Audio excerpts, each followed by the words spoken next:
Hello. In this video we're going to look at a specific example of how to find a linear regression on your calculator and then how to interpret certain parts of it.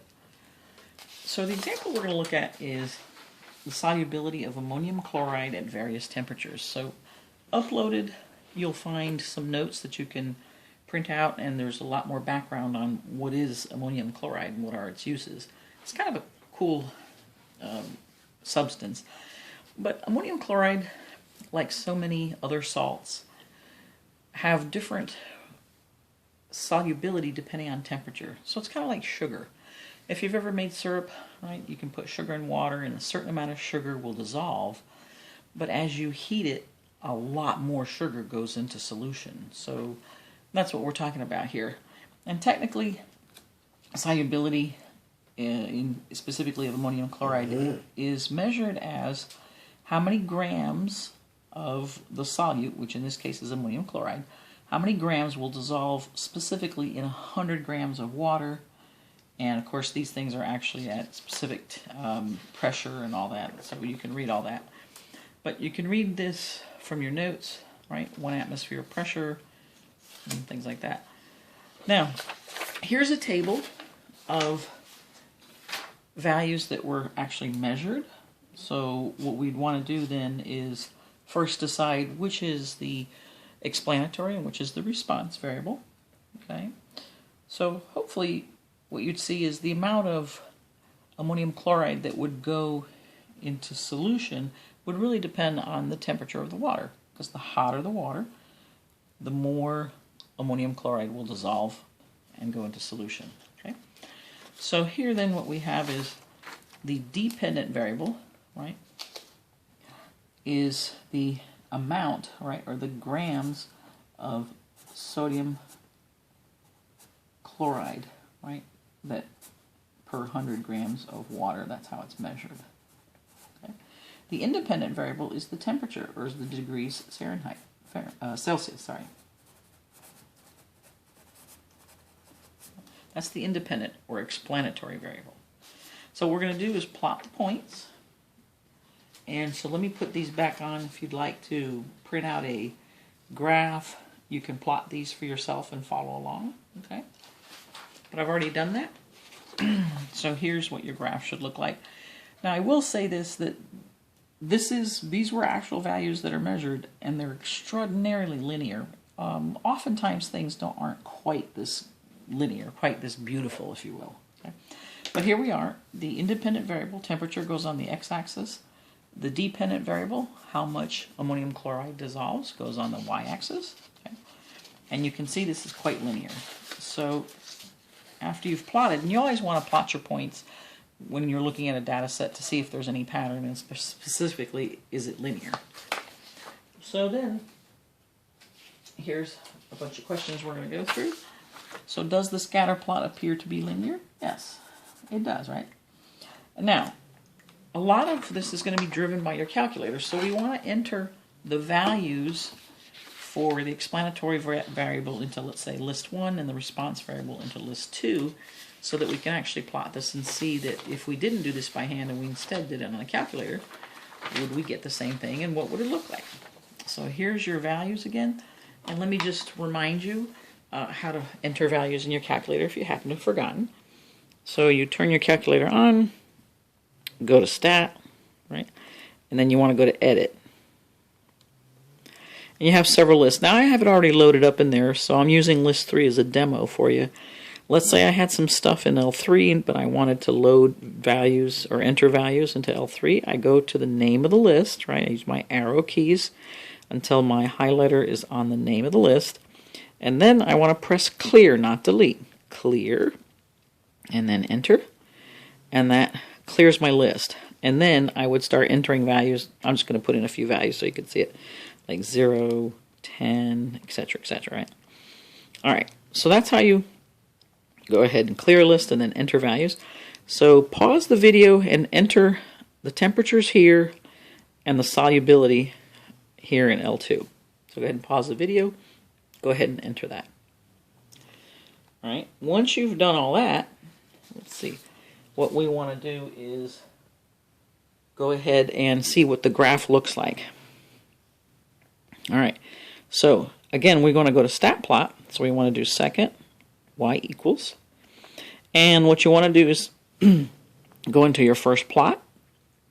And then when your highlighter is on the on, select enter.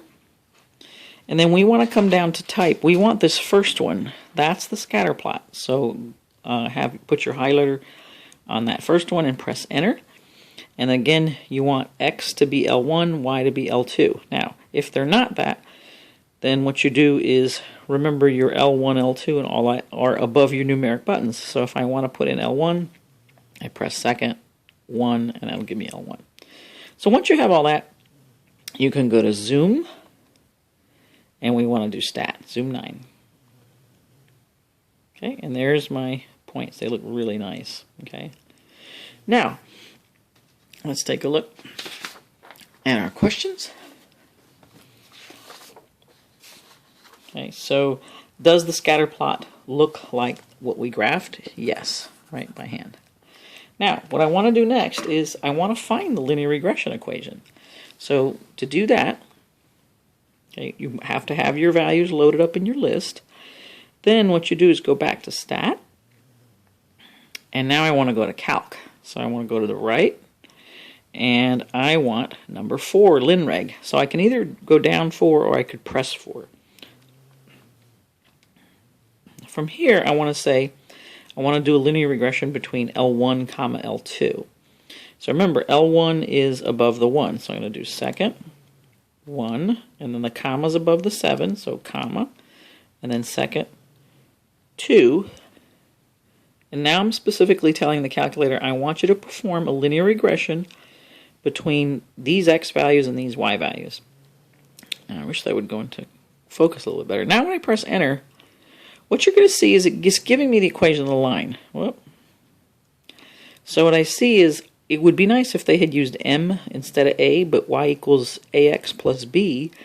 A is really supposed to be the slope.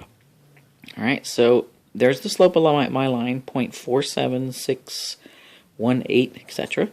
And b is the y-intercept, 27.736, blah, blah, blah. Okay, so here's what I wrote. Here's the equation of your line. Okay. There's your slope, and there's your y-intercept. Now, what we would really like to also have is the correlation coefficient. So one of the things I want to show you is when we just did this calculation, we really should have also pulled up the correlation coefficient. So how do I ask the calculator to do that? So that's this process. Well, if you go to catalog, which is above 0, so I'm going to have to do second, 0, you'll see this menu. And essentially what we're looking for is the D's, diagnostic on, and we're starting at the A's. So you're going to use your down arrow key, and you're just going to scroll down. Now, it seems like it takes a while, but it really doesn't take that long. We're already at the B's, and we're entering the C's. So we want to get to the D's, diagnostic on.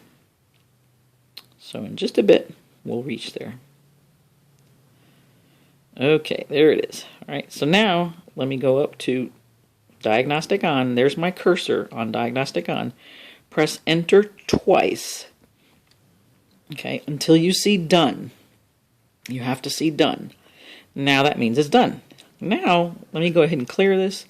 And I'm going to do the same calculation I did before, calculating the linear regression. But now we're going to see the correlation coefficient come up, as well as r squared. So, stat, calc, number 4, linreg, and now I'm going to do L1, comma L2. Okay.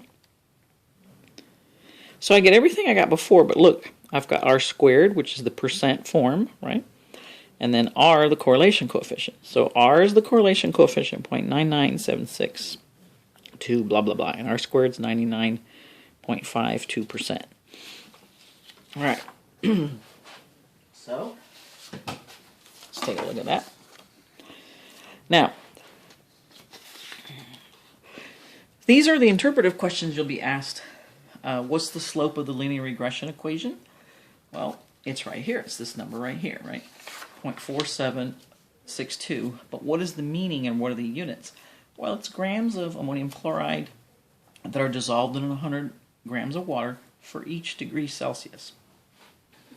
So what's the interpretation of the slope per 1 unit of x, right, of explanatory variable?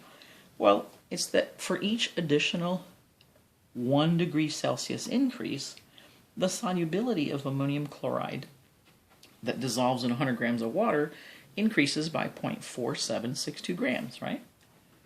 So that's a general way of basically interpreting your slope, right? For each increase in 1 unit of x, there are either plus or minus, depending if it increases or decreases, units of y. All right, so that's right here. For each additional unit of x, there's an increase or decrease of blank units of y. Right? And then also for the y-intercept, 0b, a good format is when there's 0 units of x, there are blank units of y. So in this case, where we had, this is our y-intercept, right? We would say, here's our y-intercept, 0, 27.7364. And the interpretation, when temperature is 0 degrees Celsius, you have 27.7364 grams of ammonium chloride that can be dissolved in 100 grams of water.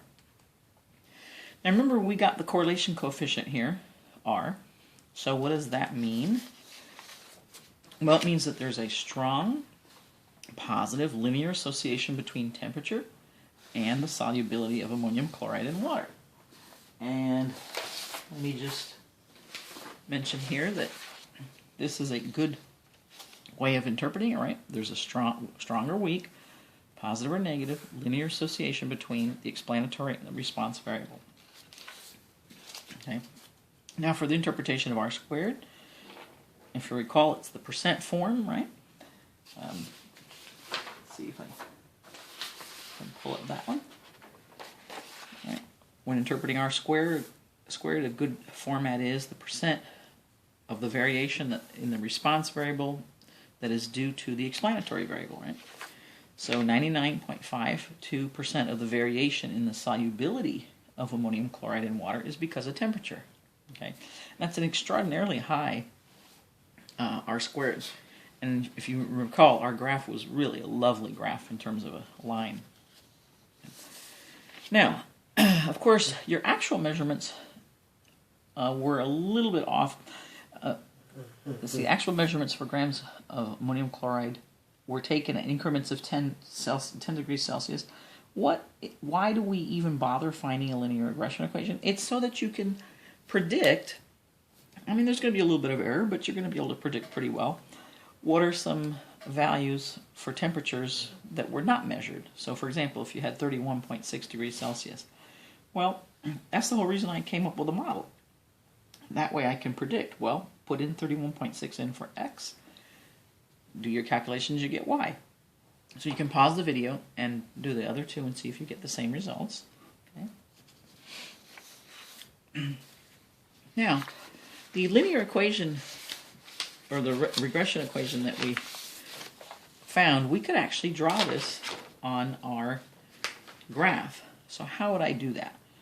Well, I can pick any 2 points. For example, I can pick these points if I want, 31.6 and then 42.78. And I can actually just pick any 2 points, really, that I found, and then I would draw the equation of my line. So let's go ahead and do that. I'll do that in a different color. Let's say I have green here. And I'm going to go ahead and plot 31.6 as my x value and 42.78, let's say, as my y value. So 31.6 might be about here, and then 42 might be, I don't know, maybe here, right, like that. And then maybe here 57, and then 54 point, let's say 9. So here's maybe 57 temperature, and 54.9 might be here. Excuse me. And really 2 points is enough. At that point, I could just get something that would be a could serve as a ruler. All right, serve as a ruler. It's actually a chocolate box. And I would just draw my line like that. Okay, that's how you could draw the regression equation, and you can see it's a beautiful regression equation. You could do the same thing in your calculator, and so let me get that equation again. Remember, it's 0.4762x plus 27.7364. So what I would do is I would go into y equals, the actual graphing function, and I would just key that in. So I would say, oh, well, that's 0.4762, and here's my x right there, plus 27.7364, okay? And now I'm just going to graph. Press graph. There's your line. Okay, now this is really an amazingly perfect, I mean, it's a beautiful model. Okay. Now, let me just mention here what you can see is some of the points, though, although it's such a good model, some of the actual data values, like this one's a little bit lower than the line. This one here is a little bit above the line. So there's a little bit of error, and the distance between the data value and the line, that vertical distance, is your error or your residual. So we're going to calculate some of those. All right. So we drew the linear regression equation, right? You saw that both on the calculator and by hand. The last thing we're going to look at is residuals. So the residual is the error. How far off was I? So what we can see is, remember this table, this part was given to you, and it will always be given to you in a problem. You either have to go out in real life and measure, or they have to give it to you. But these are actual data values, right? Now, what that means is we measured at 0 degrees Celsius. This is how much ammonium chloride actually dissolved in 100 grams of water. But given my equation, my linear regression equation, I predicted this, and there's a slight difference. Right, in this case, my actual is a little bit higher than my predicted. By how much? By 1.6636 grams of ammonium chloride per 100 grams of water. So take your actual, subtract your predicted, and that's how you get your residual. So what you have then is all these residuals, and the idea is, in general, so this is not difficult to do. You can find your residuals. The idea is, if you plot your residuals, hopefully what you'll find is that for a particular temperature, you find your error, right? Whatever your error is, and you plot your error. And so if I plot my error, hopefully what I'm going to find is I'm going to get sort of a no pattern. That's the best thing that I could possibly do, is find that there's no pattern to any of this. And what that would tell me is that I lifted off all the pattern that was possible when I found my linear regression equation, and whatever's left over, meaning the residual, there's no pattern, and that's why we plot that. Now, I happen to have plotted your residual, and I actually see a pattern. Okay, this is very unusual. This almost never happens. This almost looks parabolic, and my suspicion is that these two variables, temperature and solubility, are so correlated, they're so highly correlated, that we only went out 4 decimals, well, 4 and 3 decimals, that for you to lift off even more pattern, you'd have to got more decimals. And if you did, I believe, you would no longer see this, and instead, you'd see something more like this, sort of like a cloud. And that would mean, now you finally pulled out as much pattern as possible, and therefore you've gotten the best model that you possibly could. So that's really how they use residuals too. Okay? And that concludes this video. Thanks so much for listening.